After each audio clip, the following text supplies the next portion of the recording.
I don't know. It's not even like I disagree with what you're saying. You know what I mean? Like I guess. No, like, we're arguing. I'm just are we kidding. arguing? Okay, yeah. It's not even that I disagree with the overall premise. Like I said, I agree for the most part. I guess the conversation of how this started was When I asked you if you were going to get another Malinois. If I'm going to get another Malinois, and I took it a little personally of if I get another Malinois, like I'm not going to be able to provide an adequate and stimulating life for that dog, which that I guess is the premise that I push back on and obviously completely disagree with. And I didn't mean to hurt your feelings. Well, thank you. I was discussing with a client that I feel like dogs that actually have a pretty good temperament with children are always like taken advantage of because people then just let kids do whatever the fuck they want to them. Was it a client that you worked with today that has a child that was recently bit by their dog? No. Oh, it's not. It was a client who was actually... Which is why great. Yeah. Great. And it was a similar situation to that of a dog that was a bit taken advantage of. Yes. As far as its friendliness. No, I was using it as an example to applaud her because she's saying that she recognizes her dog is actually quite tolerant of children and that she wants to make sure that in turn her kids treat the dog with the respect that it deserves because she doesn't want to take advantage of that. And I said, music to my ears right here. Amazing. What do you... Yeah, I'm just taking this off.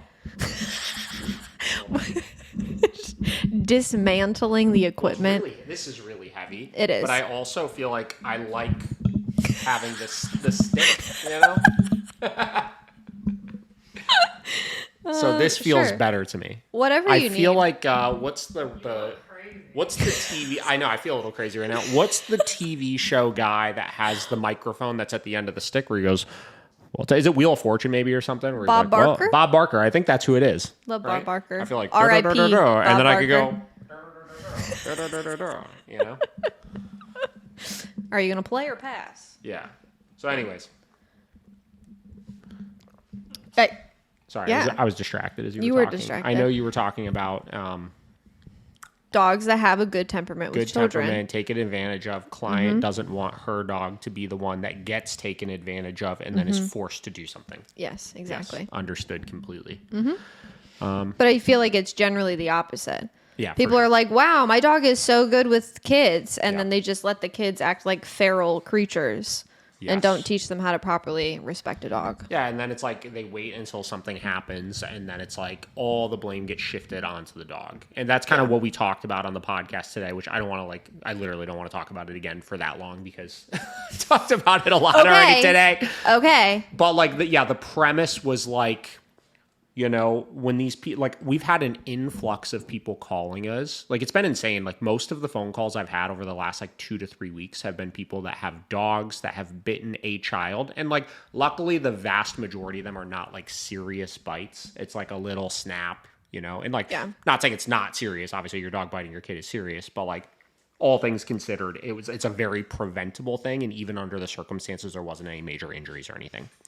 But all of those circumstances were people that have dogs that they just expect the dog to just tolerate stuff, right? And it's like the one in particular that I discussed today on the podcast had said, like, you know, I don't get it. Like, my dog has been so tolerant of my kid, and every time they get stressed out, they just go somewhere else, and, you know, they're just like really tolerant of it. I just don't get why it was like this time that it happened. And it's like, well, you're visualizing your child repeatedly over and over again stress your dog out and then see your dog make the correct decision and letting it bottle up and bottle up and bottle up until like suddenly they just can't tolerate it anymore. Yeah, so the dog's like, okay, me making the right choice a million times is getting me nowhere. Correct. Because the child's behavior is not changing. That's stressing me out, so I'll just do it myself. Yeah, and like we further discussed, like I have to get, like, when I talk to those people on the phone, like, I am, like, more so than most other behavioral issues, strict on, like, making sure I get, like, verbal confirmation from them that they understand this is not a dog problem under most of these circumstances. Like, this is you not managing the situation well enough, problem? Oh, dude, you better not start doing this. You better not start doing this, buddy. Wait, yeah, hold on. we can't. What do you have to say about it, Jake? Oh, suddenly Nothing to he's say got about it. nothing. Yeah, nothing to say about it. Uh-huh. Well, this is what happens when you get to Segway, dropped off yesterday, and you're a chompy guy. You're a chompy guy. He's here. Chompy guy's here. He's being forced to deal with things that he doesn't. That he'd usually chomp at. He would usually chomp at them. Mm-hmm. And he's upset about it. And he's pissed about it. He'll get over it. Yeah. What we really need to track is if there's any correlation in the rise of gentle/permissive parenting and dog bites on children. That could be an interesting correlation to potentially see. I feel like dogs are biting kids a lot more these days. Okay, so gentle parenting. Yeah. Right? Let's talk about this.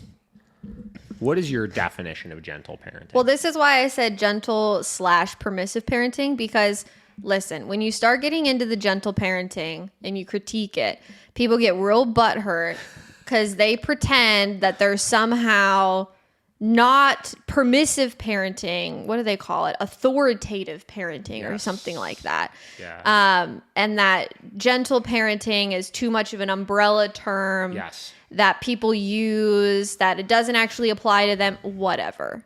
Okay? Yeah. I think it's all silly, to be honest. Well, I just researched how to gentle parenting. Perfect. AI Let's hear Overview says gentle parenting is a style that prioritizes building a strong, respectful parent-child relationship through empathy, understanding, and clear boundaries rather than punishment or coercion. That just doesn't really make sense. No. You're establishing clear boundaries without punishment and building a strong, respectful parent-child relationship without punishment or coercion. Here's my thing when it comes to this gentle parenting. Oh, Jake, you have something to say about that? Let's hear it. Silence. Let's hear it. Silence. Judging by Jake's history, I don't think he's a gentle parent. I don't think Jake is a gentle parent? No, I don't think that would be his go-to technique for raising his children. Jake probably wishes actually, Jake's mommy and daddy, I think, were gentle parents. That's probably why he turned out this way. Yes. Too gentle. Too gentle. For clarification, me, parent, you not a parent. Definitely not a parent. Definitely not a parent. Absolutely not a parent. But, so I have a little bit of qualifications here. Okay. No, I'm a pet parent. You're a pet parent? I'm a pet parent. With the whole gentle parenting thing, I think the issue is that people care about children's feelings a little bit too much. And I say that, okay. Keyword a little too much. A little too much. Like, should you care? About them, yes. Right? You absolutely should care. But ultimately, at the end of the day, this is an example I like to use with people a lot. We have to be a source of perspective for both our dogs and our children. And a child example I use is that a child will have a freaking meltdown, like the world is ending, if you give them a blue cup and they instead wanted a red cup, right? They'll just freak out. And if we play into that and we're like, why do they feel that way? I recognize your feelings. I validate your feelings. You're so upset. And we go into this whole thing. Yeah. That's stupid. You're creating a perspective for them that their problems and their desires and their wants and all this kind of stuff are just the world revolves around it. Yes. That's not true. If you treat that situation like, hey, it's a different color cup, you're going to be good. You're going to be fine. It functions the exact same way. Relax. Now they can look at those things moving forward and be like, oh, maybe this isn't as big of a deal as I thought. Yes. Yeah. And again, the balance. You don't have to be mean. You don't have to be mean about it. And there are circumstances where you do have to figure out why do they care this way, right? Why are they feeling this way? And similar to dogs, because I'll speak from my experience because I have zero experience as a parent, as Michelle said. Speaking with a client the other day, case in point, right? They're talking about oh, well, how does a board and train help us in the future? What if, how are you going to fix the problems if you don't see them? This, that, blah, blah, the whole general stuff we hear all the time. And I was kind of explaining to them, when we train clients, we are training them to be able to not address one singular thing, right? But big picture, understand a set of principles to work through any issues you may experience further on over the lifetime of your dog, right?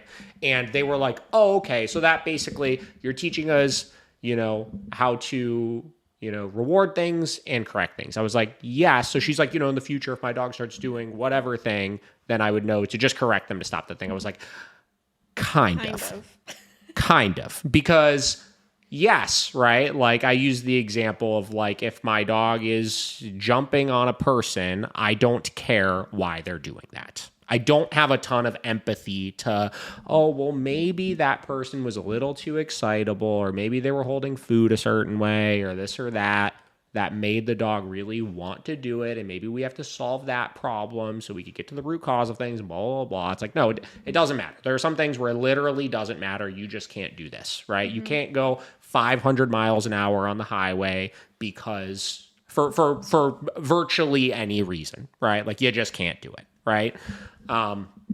But there are some situations with dogs that we would run into where they're rehearsing an unwanted behavior, where if you go into it too much of, I don't care why you're doing this, I am just going to stop this. I am just going to stop this thing or correct this thing or whatever, you will be to some extent fighting an uphill battle with things, and you will never achieve a truly emotionally sound dog with things at that point. And I would assume the same applies with children, where there are some circumstances that I can't just discipline you for your behavior. Maybe that's a piece of it, but I also need to figure out and be empathetic to why you may have done this thing in the first place. For sure. So actually a really good discussion. Yes. I just had a client call me. They've since moved to California, so they're out of state now. So a lot of what we've been doing is just over the phone and things like that. And she called me because her dog kind of overcorrected another dog on the 4th of July. And she's never seen him do something like that before. And so she was all panicked about it. And so she called me, we talk about it. And an example I gave her of like a child that kind of clarified for her what was going on is I was like, here's the thing. So what we did with Bodhi today was we took him to a parade. We took him to all these events, all these things. He was super overstimulated. There was a lot going on. And then we took him back to a person's house with a dog he's never met before. And the dog came up and wanted to sniff him and get all in his business. And he said, everyone, leave me alone. I don't want to talk to anybody. Yes. He didn't attack the dog. He just gave an overcorrection and then was like stressed out and just not having a good time. And I was like, a human equivalent would be your toddler has like a full meltdown and is like acting like a feral creature, and they're throwing things and they're throwing a fit. And you think about it and you go, is this behavior appropriate? Not really, but also, did they get a nap? No. Did they eat when they were supposed to? No. Did they get all of the things that they probably should have to set them up for success in this scenario to not have a full meltdown? No. So there's balance to it. Like I told her, I was like, in that situation where Bodhi like really overcorrected the dog, would I have still corrected him? Yes, probably. Mm-hmm. But then I would look at the whole thing and zoom out and be like, I have fucked up a little bit. I probably shouldn't have brought him here. I probably should have planned my day a little bit better to where I wasn't going to really overwhelm him and keep him like super stressed out and overstimulated the whole day, and then put him in a scenario where this could happen. Yes. So like you can look at the whole thing and be like, okay, let me readjust and readdress.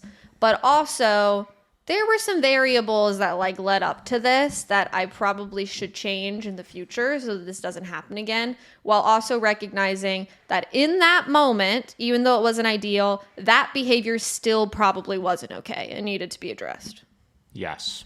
You get what I'm saying? Yes. Your response was still too much. Yes. But I hear you. And I get why you did it. But it was still too much. And yes. I'm going to try to help you moving forward. Yes. Yes. Exactly. And that's like, oh, Jake, hang on. He had something to add. Suddenly, though, I think he gets a little bit shy. See, now this may actually be a great example of effective punishment where he does not like the microphone going near his face.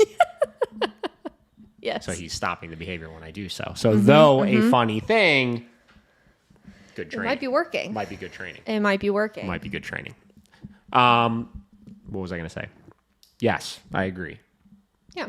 So like that's the balance that you can do is like, and maybe in a setting of like a child with a dog, right? Mm-hmm. A dog actively like trying to bite or harm a child. Yes, in almost pretty much every circumstance, I would, if I am able to, I probably would discipline that to some degree. Mm-hmm. Okay. Regardless, I would likely discipline that on the dog. But then I would again zoom back and be like, why did it happen? Was it because I let my child sit on top of the dog and ride it like a horse? Mm-hmm. Was it because the child came up and was trying to take things from the dog that they shouldn't have been? What was the reasoning behind it? So then moving forward, I can more fairly set my dog up for success and be like, okay, let's maybe not have a bunch of toys out or bones out when we're all hanging out together. I need to supervise a little bit, whatever the situation might be. Yeah. Yeah, I agree completely. Because, like, a dog should never put their teeth on a child. Mm-hmm. Okay? Mm-hmm. I very much believe that. Yes, there are circumstances. But whose responsibility does that fall on, ultimately? The human. Exactly. The adult. Right. I think that's the key that most people are missing, where they get too hung up in, like, okay, there's this principle that we have of dogs should never put their teeth on. We'll just say people, right, in general, right? Particularly children. But then they leave it at that because that statement alone puts responsibility assumed on the dog, I feel like. Yes. You know what I mean? Yes. So that is the clarification people are missing, is just, you know, like, it's our job to make sure that happens. Like, in today's episode, we were talking about the dogs and kids. I pulled up, like, ASPCA has, like, a really long, thorough introducing your dog to your baby blog post. Mm-hmm. And like, I felt like going into it, I was like, this feels like one of those topics that no matter where you stand in dog training, everybody's going to agree for the most part on how to kind of handle the situation. And for the most part, I would say most of what they said was accurate, but like, even with all of their things, they put the responsibility on the human, but they put the responsibility on the human to, like, I'm sure we could all guess, just like counter condition away all your dog's fears and like make everything a really, really positive association. Yeah. Right. Yeah. Where, you know, I was using the examples of when you're introducing your dog to your kid and your kid is like, you clearly see your dog is in distress. Like they were saying like, oh, well, like young children can't understand the boundaries yet. I was like, yes, I agree with that. Mm-hmm. But we could then manage that situation still and just make sure those things don't happen then. Exactly. You know what I mean? And that's like the missing link that like everybody fails to think is like, people call and say, well, I can't control what my kid does. It's like, you can't control what they are, like them making proper decisions just yet, right? But you can still control what is happening through either physically stopping things or physically managing things. Yes. Right? And like,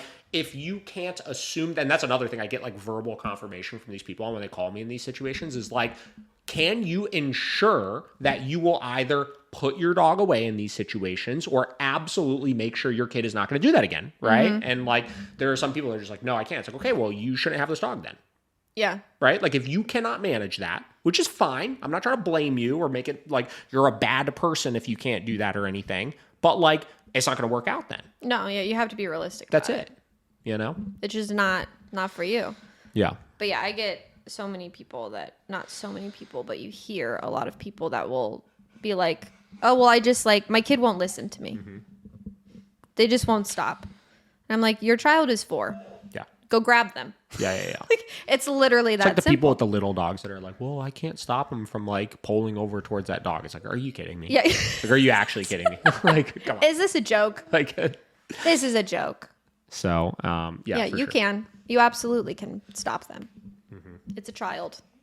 Everything will be just fine. Yeah. I agree.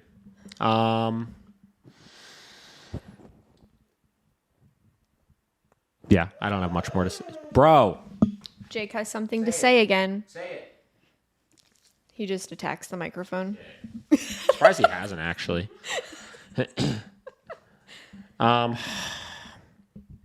Is Jake here from biting a kid? No.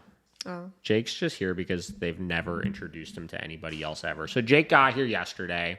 Jake's ridiculously anxious, but like, he's one of those, this is another interesting kind of not necessarily maybe to us, but to other people, is like, why do really anxious dog, like when you get down to their core, the core of who the dog is, you do have a lot of like the dog just getting away with whatever the fuck they like. So much of the problem is like the dog getting like all this that we're seeing right now. It's kind of funny, right? Like, because like he came in, he was so pitiful when he came in and scared and sad and like everybody just leave me alone. And we have him sitting here and everybody's just leaving him alone. And he's throwing a fucking tantrum right now. Oh yeah. Because I won't let him leave our space. Yeah, because he can't just do what he wants to do every moment he wants to do it. Due to the anxiety and the insecurity has created this dog, which is why people call me all the time. They're like, oh, well, like, you know, we like to talk about like, you know, dogs' genetics impacting their behavior and stuff. And this is like, look, he's like escalating now with it and he's throwing a bigger tantrum. And just because he has to stay within this leash. We talk about how much of this genetic behavior, because he's clearly a genetically fearful dog, right? Yeah. Well, if it's genetics, will he ever be able to overcome the problem? It's like, well, you're not going to change him being an anxious dog, but by not being permissive with your anxious dog and taking away this decision making and getting him out of this state of mind of, I do whatever I want, which is why I get to dictate when the guests are okay and not okay, and when I'm going to bite you, when I go to grab your collar, right? And like all that kind of stuff. I'm seeing if he's going to do it again here. Yeah. Are you going to do it? Are you going to do it? He seems pissed about it, but... Are you going to do it? Oh, good job, buddy. He's so mad. What the fuck was that? He said, hold on, do that one more time. Now let's see. Oh, yeah. I know. You could cut the tension with a knife. You could cut it with a knife. You got anything to say about it? David, I can't believe you're antagonizing this dog. But it's like, okay. I would like, bite you too. Did you see that comment on the video? No, I didn't. Which of video? Barker? The first lesson? No. Somebody literally said that they would... We're not talking about him, Michelle.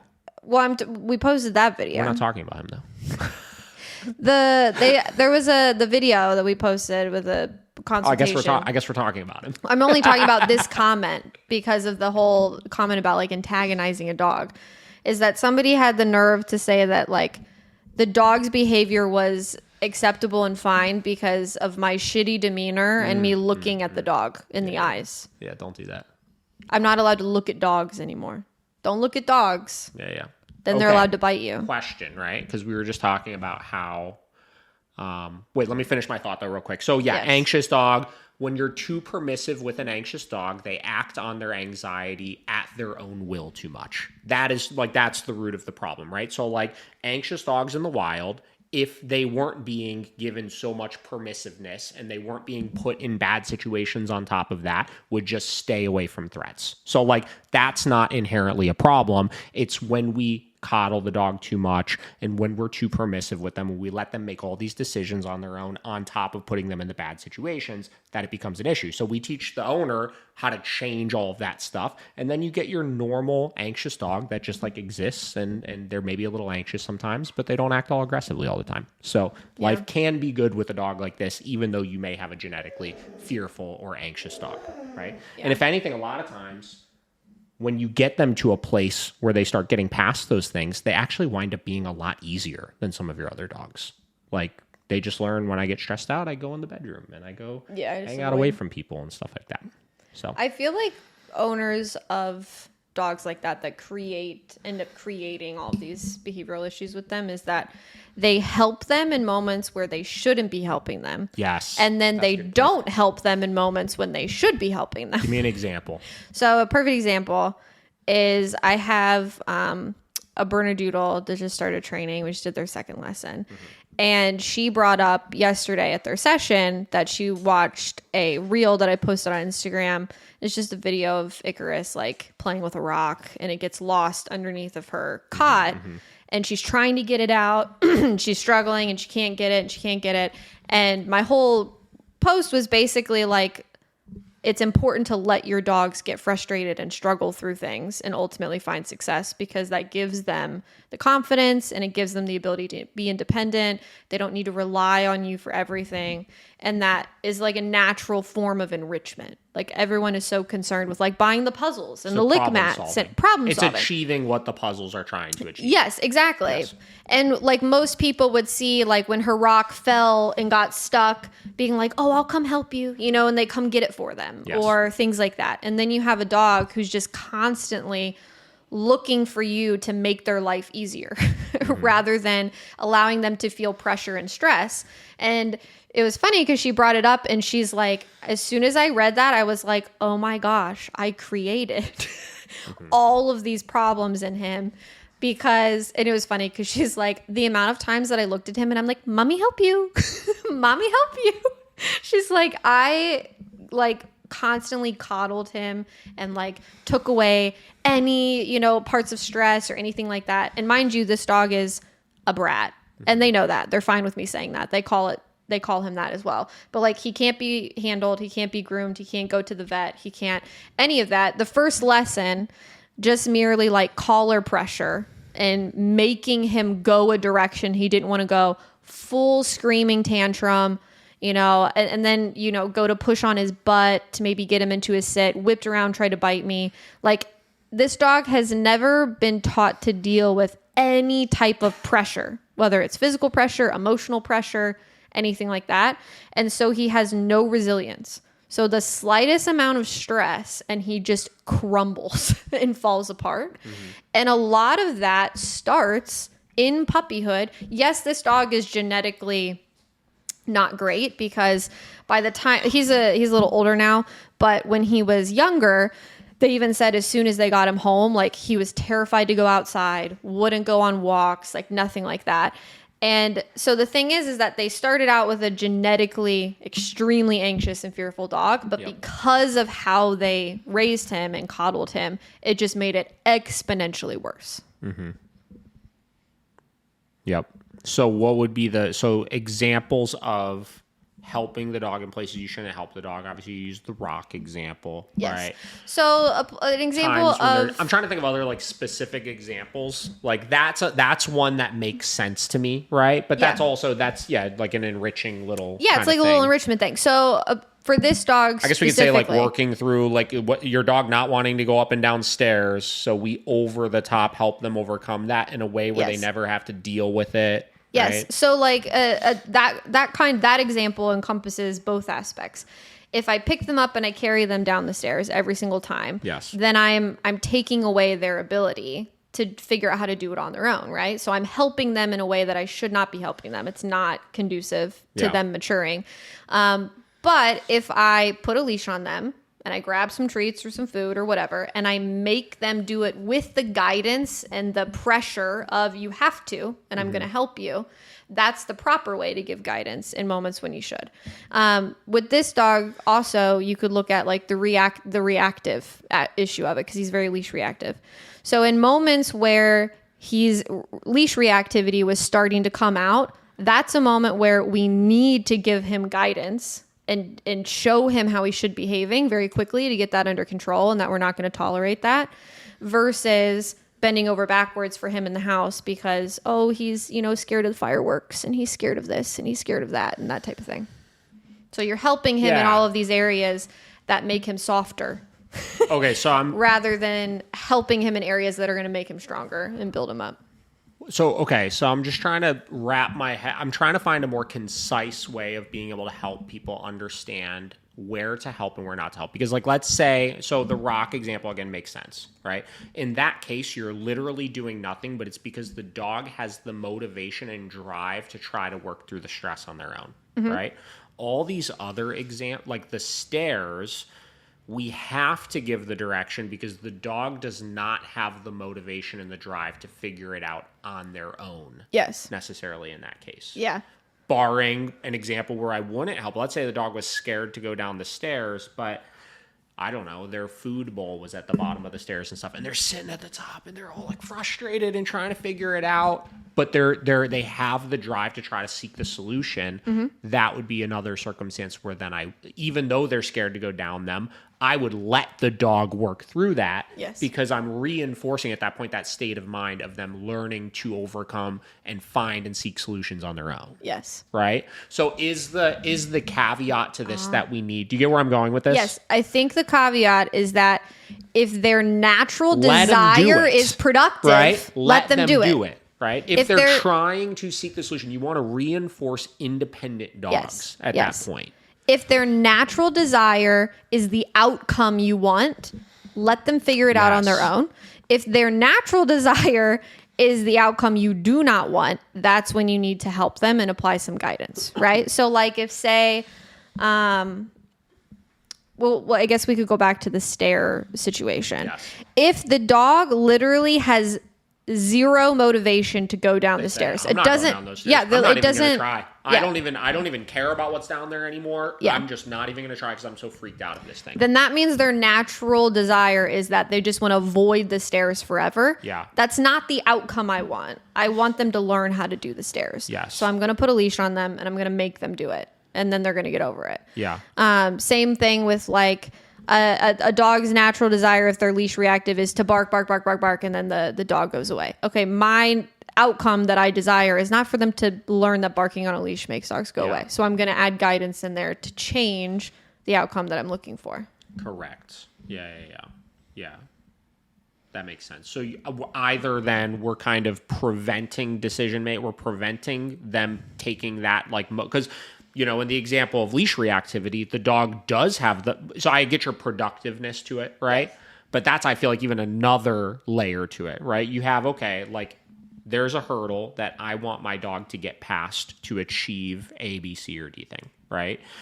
Do they or do they not have the self-determination and drive on their own to try to access that? And if they do, I'm going to allow them to work through it on their own. If they do not, I'm going to give direction to help give them the motivation to go down, whether in the form of creating more motivation for the thing so they have more drive to try to do it, or whether adding in, obviously, some type of pressure or aversive sensation where the dog wants to escape or avoid it to try to access that thing, and kind of correlating those. Yeah. Then we have to look at past that when we have dogs that have the self-determination to try to do something, like get to that other dog out on the walk. We then those are the situations where we even though the dog has determination, we have to look at then, is it appropriate or not? Yes. So those are the layers, right? Do they have the motivation or do they not have the motivation? If they have the motivation, allow them to work through it, assuming it's productive. If they do not have the motivation, give them obviously the motivation to then seek the solution. And then obviously look at, if not, the thing is productive. Okay. Yeah.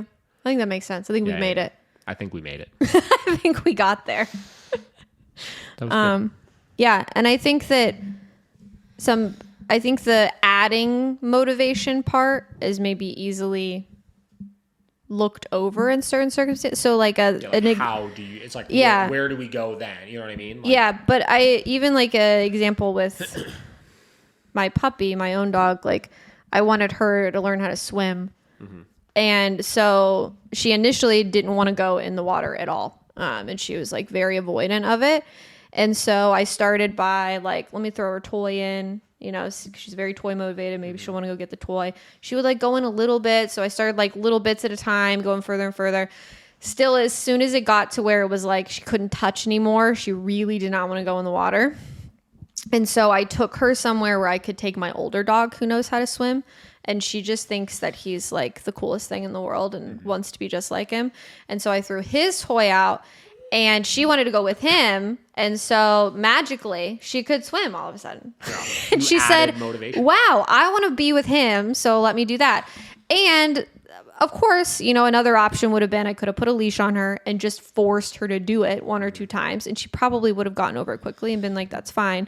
But that's another example of ways that you can just like be a little bit more creative with what's going to be motivating for the dog to make them overcome the stress because the motivation to do the thing is a lot more important to them. Mm-hmm. And regardless of which way you go about doing it, they're still overcoming a decent amount of stress to get to the desired outcome.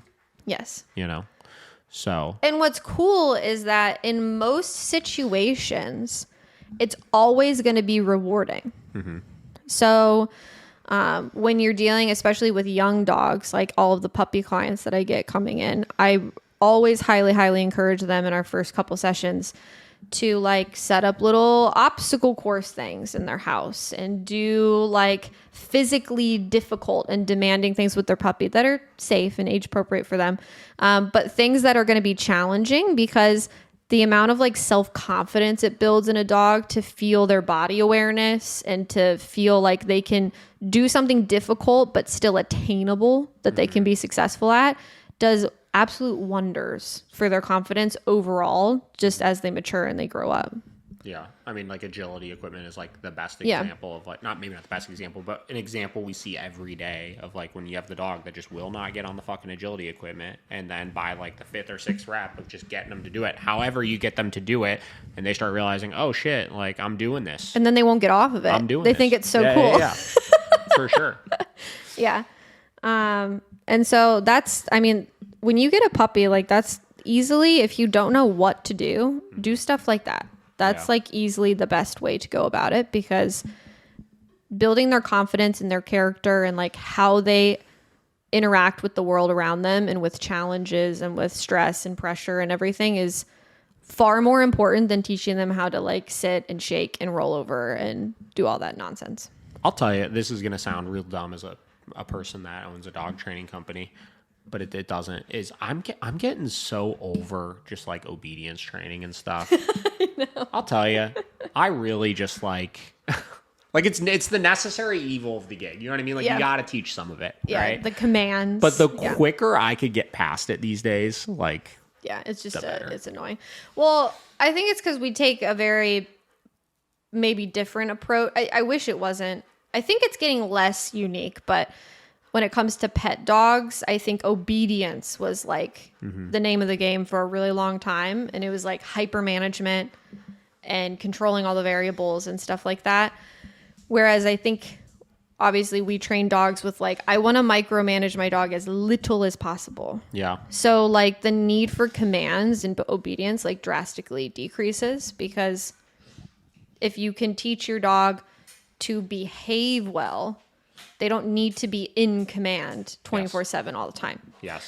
Like my puppy, I was laughing earlier because the only like, she doesn't know any pet things. Like as far as like commands, like the girl knows how to like walk nicely on a leash to where it's not obnoxious. Jake, do you have input?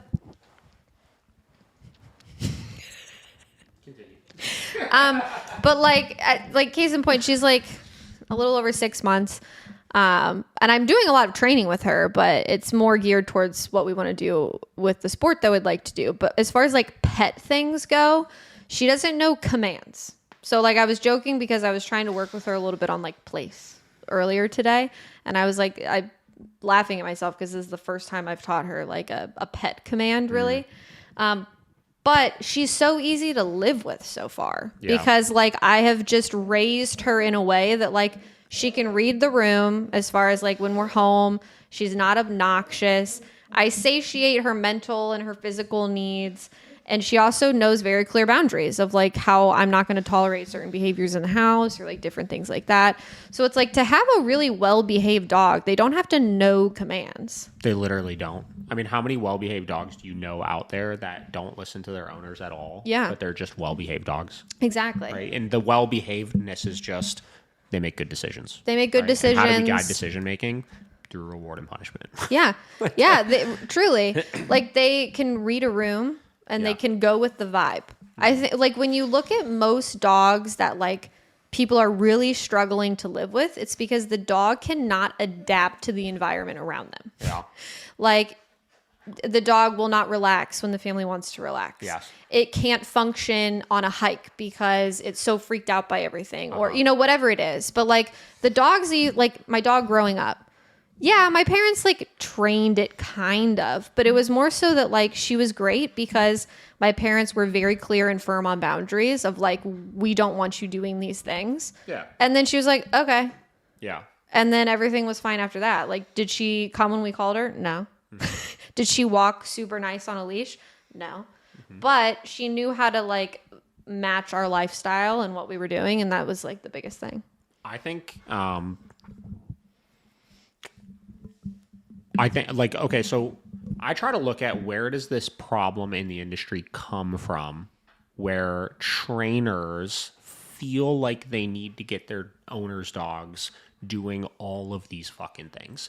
And I try to look at like, for me, like, because I feel like I've had this philosophy for like quite a while where we've always done the obedience training, but like when I look at like my life, I've always lived with my dogs. This is a part of the reason why I feel like I never really excelled in like sport dog training and stuff, like past like when I was doing it for like a year and a half is Jake's on the move.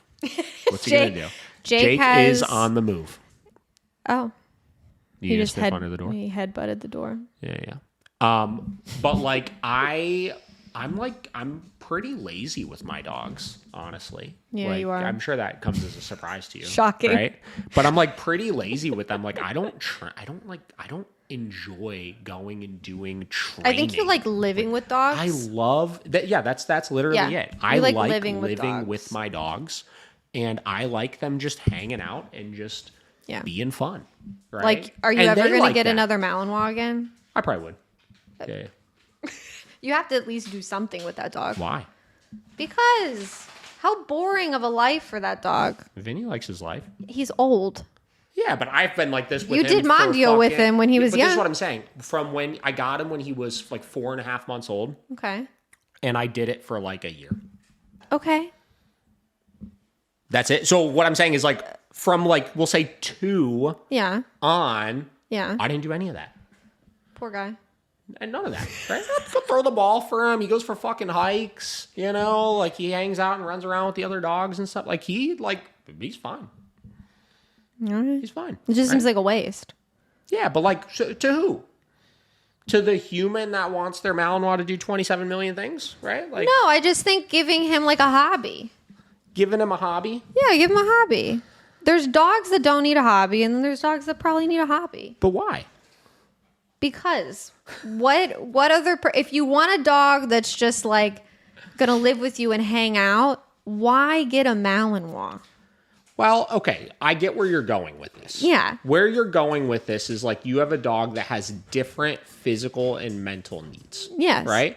So I think that raises then the question of what are all the ways that we can provide the physical and mental needs of high energy dogs?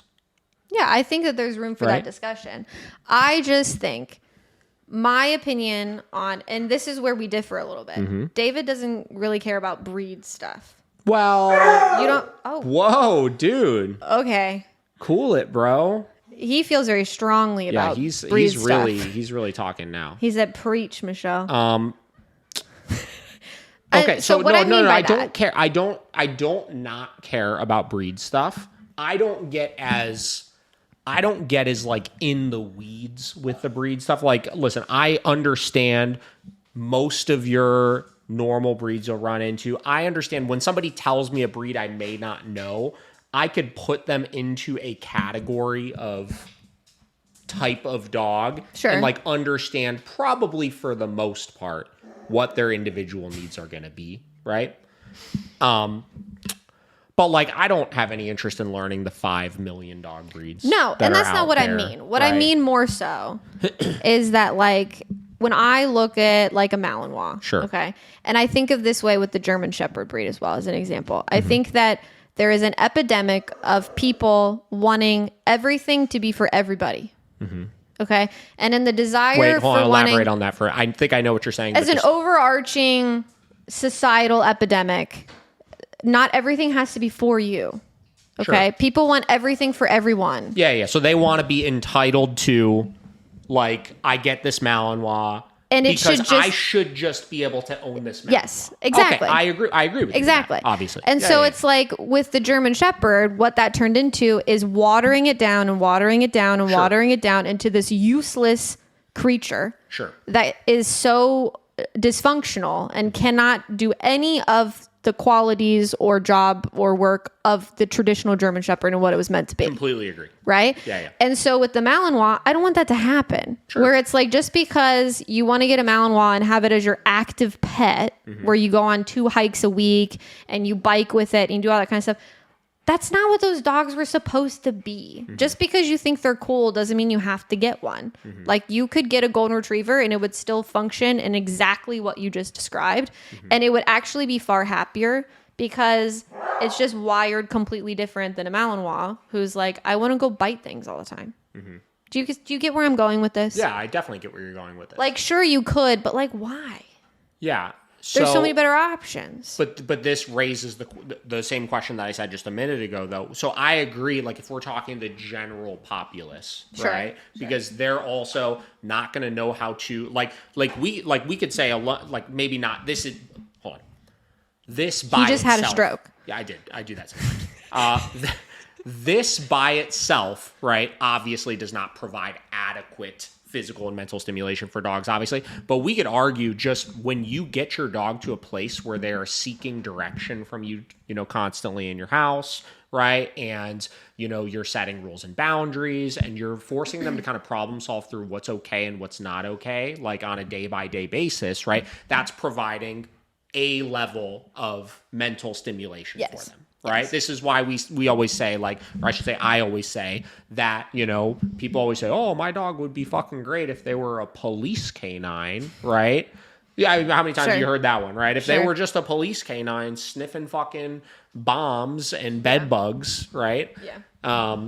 Then they would be really great. And it's like, all that is a dog listening and responding and working towards a goal that we've given them. Yes. Right? Like, we could achieve that. There's nothing different. There's minor differences between a dog going and sniffing things out, right? And you getting a dog to learn new things in the house, right? Yes. Or listen and respond to commands for an hour instead of going and sniffing for an hour, right? Yes. One's an operant behavior, one's obviously not, obviously. So there's slight differences there.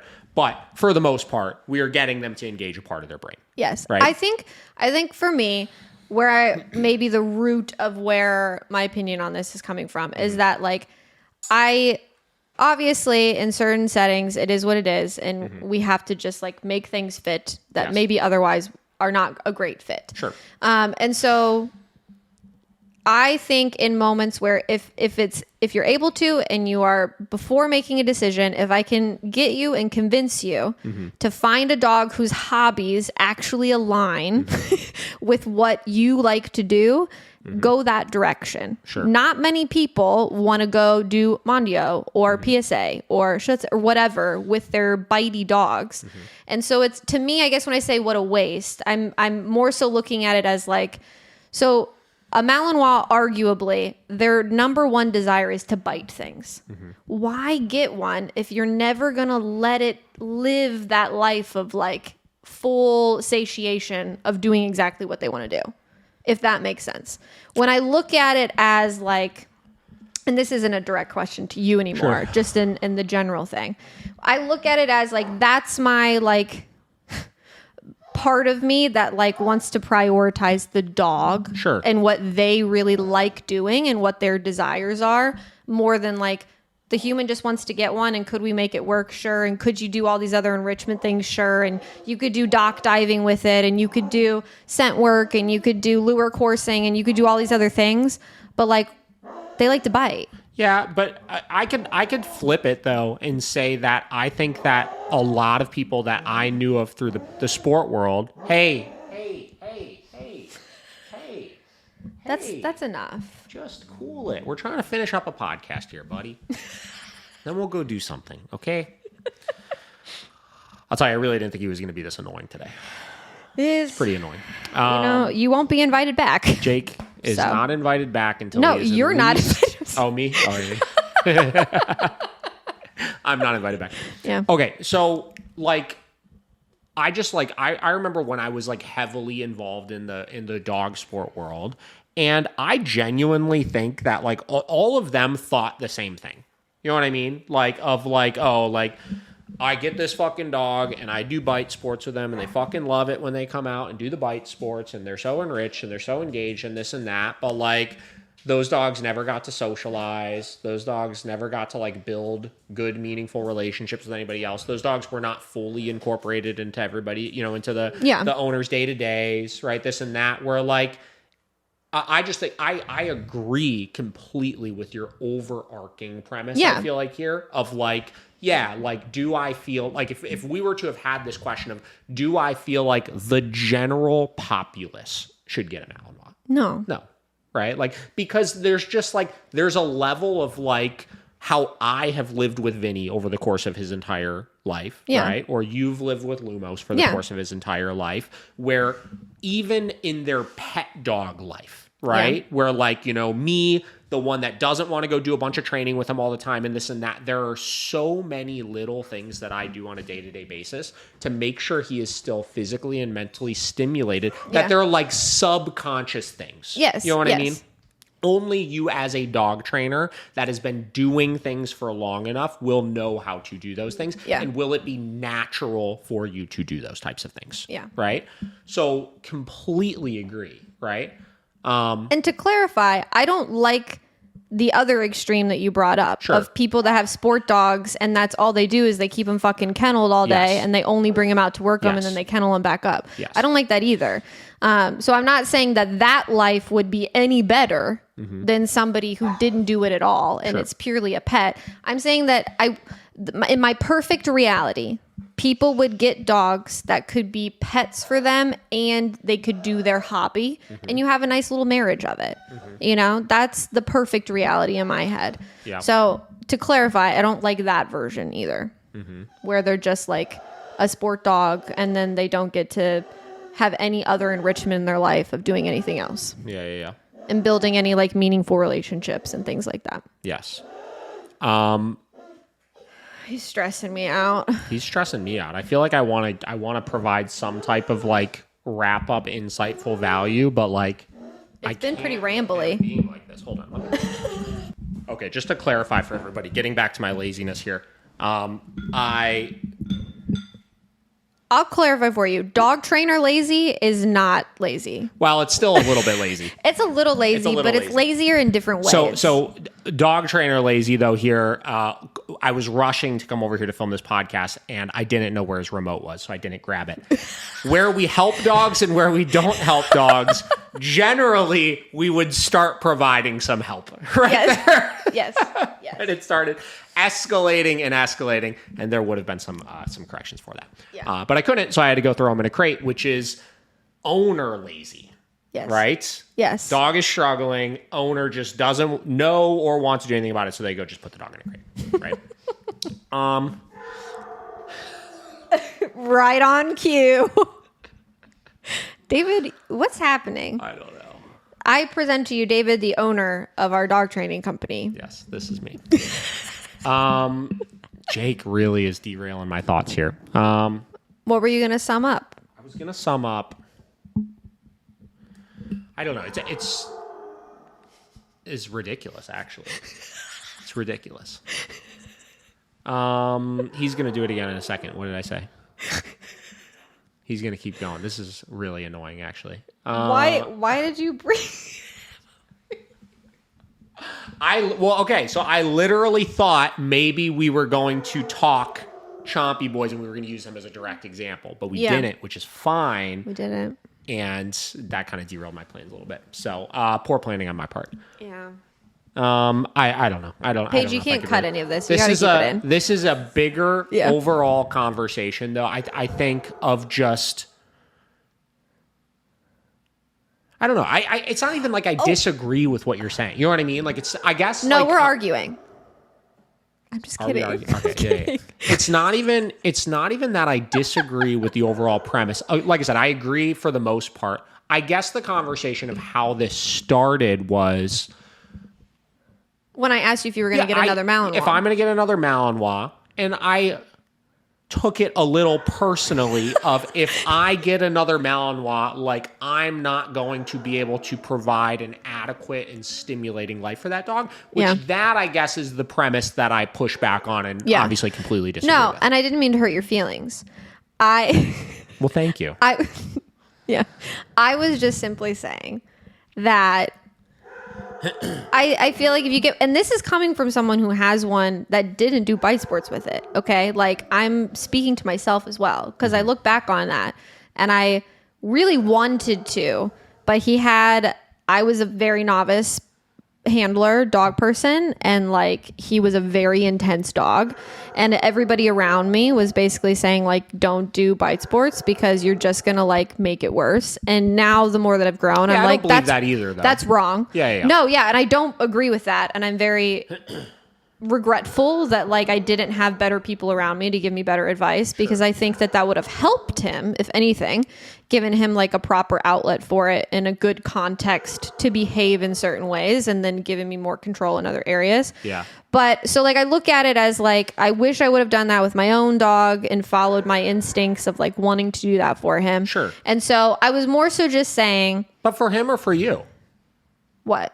Like you said, I feel like I wish I would have did that for him. But I really wanted to do it. That's why I got. Are you having my like puppy regrets of like, oh God, like I feel like I just didn't provide Lumos a good life? And no, stuff, I think he's had a great life. I think that could it have been better for him if we did that? He would have had fun. But honestly, like this is the deeper conversation I guess I was looking to have on it. Is like why do we actually think if you did bite sports with him, he would have just had such a better life than he has right now? Because I think maybe early on, obviously, like there's a period like me early on with Vinny over the first 4 years of his life, we'll say, sure, I think his life probably could have been a heck of a lot better because I didn't know what I was doing. Same. You know what I mean? So like I agree with you. But I think that had nothing to do with it because I did bite sports with Vinny and I felt that way. You know what I mean?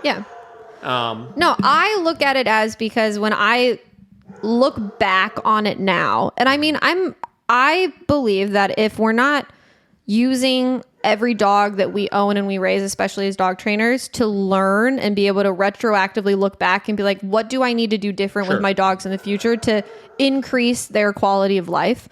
Because the whole point to me, like I love having dogs, but and I think this is where it's just different views maybe of how we look at dogs, and neither one is right or wrong. But I think what's interesting is like how you said that you really enjoy just living with dogs and you like their company and you like hanging out with them and doing things with them and stuff like that. I find this immense amount of joy in getting a dog that likes to do a really specific thing and seeing them live that out and like flourish and thrive in it, and being able to see them work at like their highest capacity for that specific purpose that we bred them for, if that makes sense.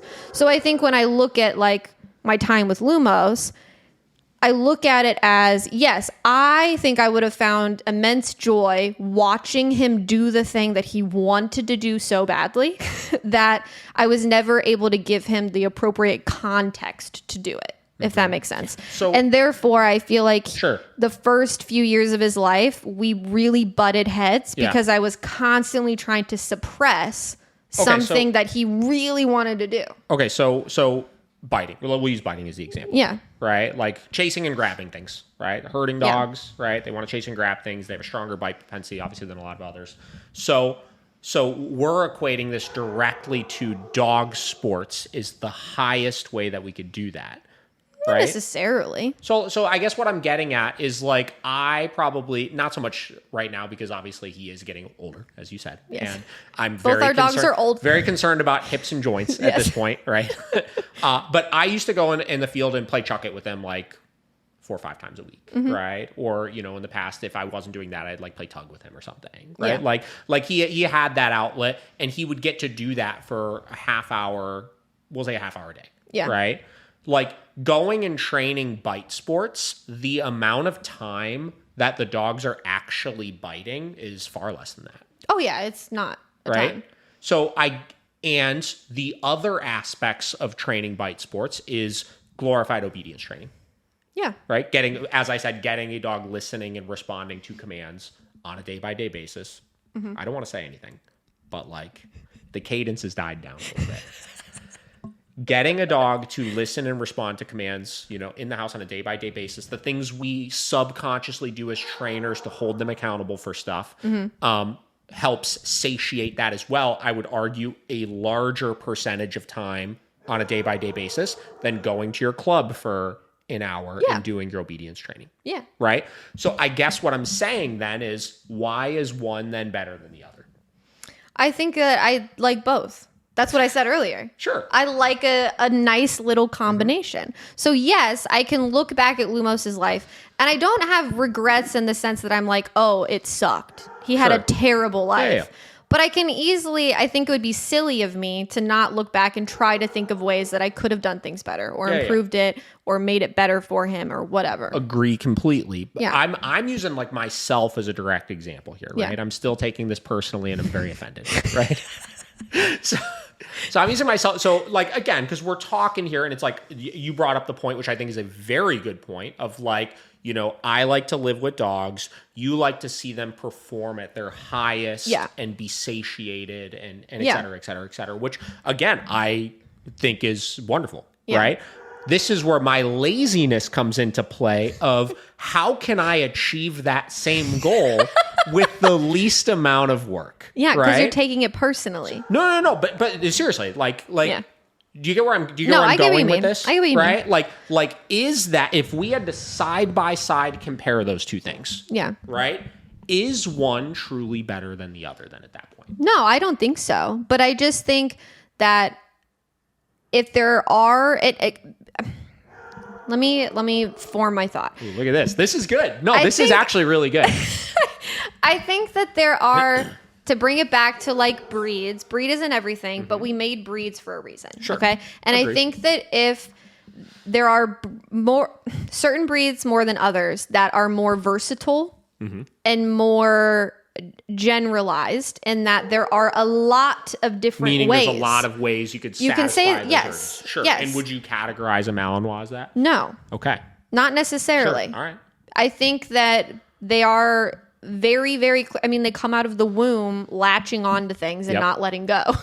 So I think that to remove the like bite, and yes, could you channel that into, like you said, tug and flirt poles and spring biting. poles, and yes, that's what I'm Right? saying. Like, yes, you could channel that into other areas. But it's not even that. I see. This is where I would disagree with that. Then you're channeling it in other areas is implying that you are generalizing it to something that is not the actual desired outcome. No, right? I'm saying that like they like to bite things. Generally, we as humans use that as you go bite other humans. Or you go apprehend things. We channel it into that. Into that. That's kind of what you're saying. That's what I'm saying. But it's the same desire. Yes. Okay. So my critique is less of you as an individual getting another Malinois, and more of people getting a Malinois and saying, I don't want to do anything that involves biting. Right? Agree. That's what I'm saying. Agree. For sure. Yeah. That's what I'm getting at. Then why'd you give me shit about wanting to get another Malinois? Because I'm just poking at you because I knew it would hurt your feelings. David the Diva. David the Diva has arrived. No, I was just making fun of you. But I do think this is a good question because though now I'm understanding your perspective pretty clearly on it, though I don't think I didn't think that was it. I feel like I get that and I agree with that perspective of things. There are all the people that I used to train with in Mondio Ring definitely felt not that way. They were like, I have to bite humans. If you don't do fucking, Mondio Ring or IGP specifically, or one of those things, you are doing a disservice to the dog and they're not living a good life. Yeah. Right? I think maybe, so I think we could take maybe, if we're still going to talk about Malinois. Yeah. They have a natural, honestly, probably less than maybe some German Shepherds, but they do have kind of a natural like suspicion and like aloofness to them, right? Where they're going to end up more territorial. They're going to like, you could say that they also have a little bit of course, the dangerous component in them where they're going to be far more likely than a lot of breeds that the biting would naturally start to direct at humans if you don't know what you're doing with them. Is that fair to say? Would you agree with that? they have more of a natural path and inclination Sure. I to mean, become if we look at like aggressive. dogs as a whole, Yes. right? Like I would probably agree with that. I think Yeah. Malinois, when you categorize like Malinois, German Shepherd, Dutch Shepherd, probably of the three are on the lower end of the spectrum. I would agree. I think That's they why are I said very that. social dogs. Yeah, I think for the most part, yeah. There's some, obviously there's variation. Of course. But yes, I would agree that like, that's why I kind of preface that maybe Yeah. a German Shepherd a little more and like a Dutch Shepherd a little more. But, and for argument's sake, Lumos is a Dutch Shepherd. So he's wanted to bite people his whole life. So that's why I mean, when I say I look back on it, I'm like, that probably would have been good for him. But all of that to say, like, yes, you could veer the biting instinct into all of these other activities. But do you think there is maybe a biological component to it where they're like, but I want to bite a person? Well, where they find that more satiating than all the other things? it's a good question. Maybe, but I would say due to, is it that they desperately want to bite other people, or is it that they are naturally apprehensive of other people, but also have a strong genetic desire to want to bite? So are those things the same, or are they independent? It's a good question. You get what I'm saying? Yeah. Because that makes a difference as well of like, sure, if, like you have a dog that wants to do two independent things and that you could channel them towards biting people, right? Yeah. But are you then nurturing that apprehension, and is that what you want, right? Like, or do we want to satisfy the urge to bite and then say, you know what, I'm going to be mindful? Because the apprehension, again, if you're having a police dog or a personal protection dog or something like that, sure, Yeah. maybe you would want to nurture that a little bit. Yeah. But like, I would argue even most like working dog households that have, you know what I mean, like police canines and stuff, like generally want their dog to be pretty social outside of working. You know what I mean? Yeah. So do we want to use that one as this is a genetic trait, like we have an apprehensive dog, or we have a fearful dog, the one making all that fucking noise out there. And maybe that dog has a desire to bite, we'll just say, right? Like, well, maybe I want to satisfy that urge to bite, but I don't want to nurture that fearful state of mind at that point. Right? Yeah, but... And is that taking something away from, like is me not satisfying the dog's ability to act on their apprehension? Does that, like, is that restricting them of quality of life at that point? No, Right? But I think I think you have to look at it as more, I'm not sure I would classify apprehension or like aloofness or suspicion the same as fear. Sure. I think those are a little different. Yeah, sure. Fair So enough. I think that's a little different. Where like, yes, if you have a fear aggressive dog, then I don't think necessarily, you don't want them doing bite sports under the fuel of motivation of they're scared. One, it's not going to work. Like they're not going to be successful doing that. But I also don't think it's going to be productive. Whereas like if you have like a German Shepherd who is their natural suspicious like aloofness, that doesn't mean they're scared of something. And they naturally are then geared to bite. I think that there's a difference there. Well, I feel like you're using aloofness and what was the other word you used? Suspicious? Suspicious. Aren't Yeah. those like opposites, kind of? No. No? No. Aloof is like, Google it. I'm curious now. By the way, I got to wrap this up in 10 minutes. That's fine.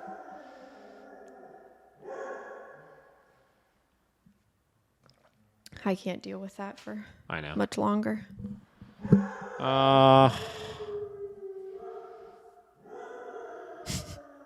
Yeah, somebody distant and reserved. Yeah. So they're just reserved.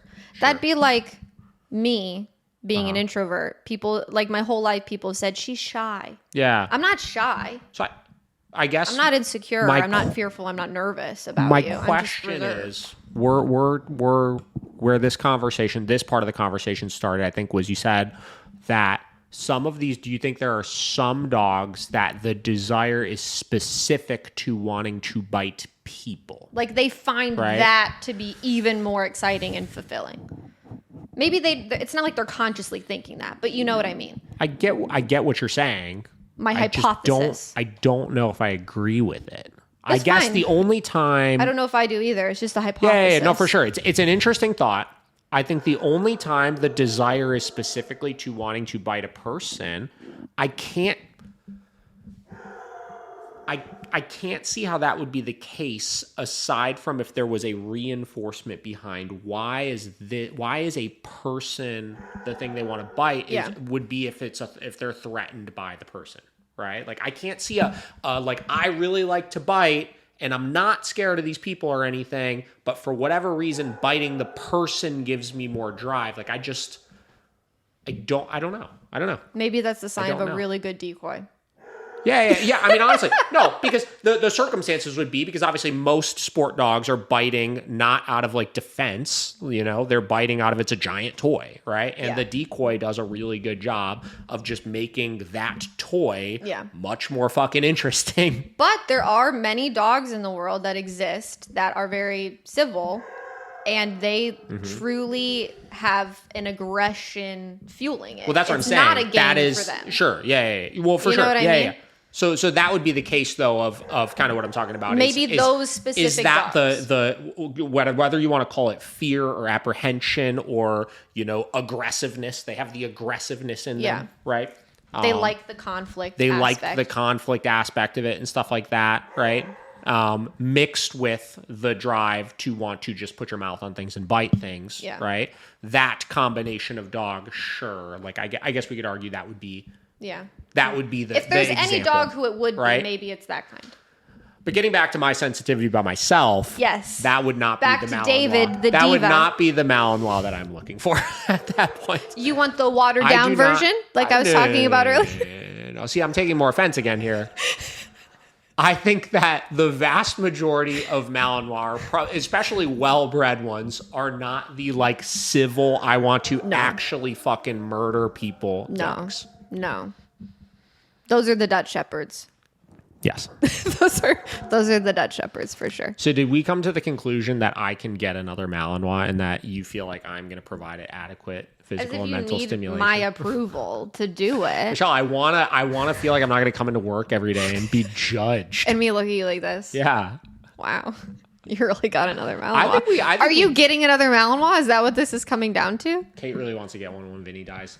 Oh, well. Yeah. So R.I.P. Vinny. You're already expecting him to die soon, huh? Yeah. Wow, they're banking on it. You hear that, Vinny? Vinny's the only one that's not having any issues. Vincenzo. Yeah. What about Waffles? What's wrong with Waffles? No, he's fine, actually. Oh, okay. So it's just Vera. Yeah, Vera and then our fucking cat, man. Oh, dear. He's not doing cats. Right. I don't like cats. So, yeah, I don't know. Probably going to get one. I wish you the best. With all the ways that you will satiate it that don't involve bite sports. I bet you we're going to get a lot of people commenting about that discussion, though, of like talking about like some of the examples I was describing of like, do these alternatives equally satisfy the needs as doing sports and stuff? Like, I think that will maybe spark an interesting conversation. I think so. We'll see. I think people will agree with me, but it's okay. But you can't say that. Because when we were discussing that, you didn't have a rebuttal to it. You can't say people will agree with me when there was no further defense to the point. What do you mean? There was no further defense to the point. My defense of my point that I still stand firm on is that if you're not going to do bitey things with a Malinois, don't get one. Well, I didn't disagree with that, though. Okay, perfect. The point I'm making then is just that they're like, that... the biting things. Okay, fair enough. These are the things, right? And then these things are providing adequate, direct example. You know what I mean? Like, sure, alternatives. Okay. I guess maybe 5 minutes, by the way. I'll wrap this up. All right. I guess maybe you could argue that with me saying that I like to see dogs excel ideally to their highest capacity that they are able to for their breed and what they have the desire to do, that biting a tug is not quite what you could qualify as like the highest degree of what a Malinois could do. Okay. But you could also argue that I'm not a Marine who's taking my dog into the military either. Because then we have, so that's fine. So that's more than, so you get to what does the dog need, and then you get to what does the human need. Sure. Right? And again, those are not equal. Right? Not necessarily. We want to find harmony between those where we could find what the human wants and what the dog wants, obviously. Right? But it is not like it's the same thing, right? No. So your last example you just said of like biting a tug, chasing a ball versus like competitively doing a fucking object guard. Yeah. Right? Like in Mondio Ring or whatever. Like that obviously is them performing at a objectively per our standards higher level. Yes. Right? Yeah. So for your goals, right? Your personal Michelle the dog trainer goals, that would, like chasing a fucking ball and tugging a tug is absolutely not them performing to the highest level at that point. Yes. But also, you could argue mentally for the dog, it isn't either. Sure. Yeah. No. Yeah. For sure. Yeah. So in the mental capacity of the dog, it's objectively easier for them. Yeah. So you're killing two birds with one stone, right? By doing the object guard. Yeah. We'll just say, right? Where what I'm suggesting though is, do they need to be done at the same time, or can you tackle the mental, the physical, and the bite drive? I don't know what you want to call that, right? Maybe that's emotional still, right? Mental, physical, emotional drives of the dog independently and still get to the same output of satisfied dog. Right? That's the question, guys. So that's the question. You? Let us know what you guys think. Because I gotta get the fuck out of here. I'm mentally tired after this discussion. Now you know how I feel after that fucking so 3.5 hour long episode that I did with that one dude in Barcelona. What? That sounds exhausting. Go listen to that one. That was because it was all like hypothetical this, hypothetical that. That's a lot. Yes. Thanks for joining us today, guys. David the Diva signing out. That's it.